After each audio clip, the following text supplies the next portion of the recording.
This is a very interesting book, and I think the word interesting maybe understates it a little.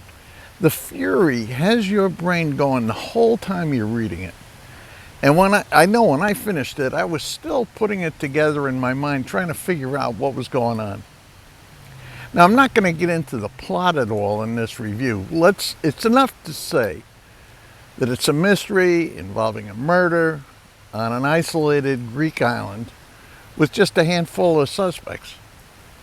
Now, right away, you're thinking Agatha Christie, the book, and then there were none. But I'll tell you what, no way is this author, Alex Michaelides, ripping that book off. This is completely different. After I finished it, it reminded me of a couple of movies. One was that old Japanese flick, Rashomon, where you see the same murder from different people's points of view. And the other one that it reminded me of was that movie Memento, where you go over the same events repeatedly, but every time there's more to fill in the picture to get the picture to come into focus. But back to this book. First off, I finished it in a day. Now, Alex Michaelides has a writing style that really draws you in and keeps you turning pages. I wish I knew how he does it. The way he frames this book is he asks you to imagine you're sitting at a bar with him and he's just telling you a story. And he maintains that kind of conversational tone, style throughout the whole book. I suppose that's one of the things that makes the book so totally readable. So the way he gets away with telling the same story a bunch of times is he'll say, like you would in a conversation, something like, hey, let me back up and fill in a few blanks here. It's pretty cleverly done.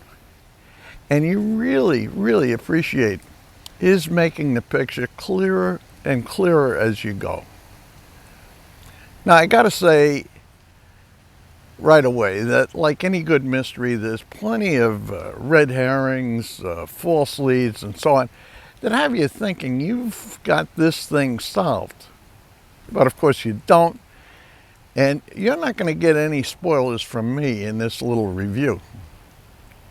Now, I've seen some people criticize this book because they don't think it's as good as his first book, The Silent Patient. I don't see how you can say that, and I love The Silent Patient. This is just a way different story. Now, there are two things those books have in common. One is they are both, I guess you call them psychological thrillers. The other is they've both got references to Greek mythology. Now, those references may mean something to people who know Greek mythology, but they were lost on me because I, quite frankly, don't know anything about it.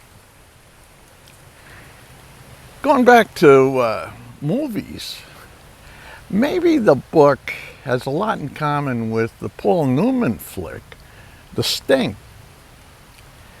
Now, if you read the book and think I'm off base on that, let me know. In any event, I really enjoyed this thing. I think you might too. It's The Fury. It's by Alex Michaelides. And I'm going to see you next week. Take care.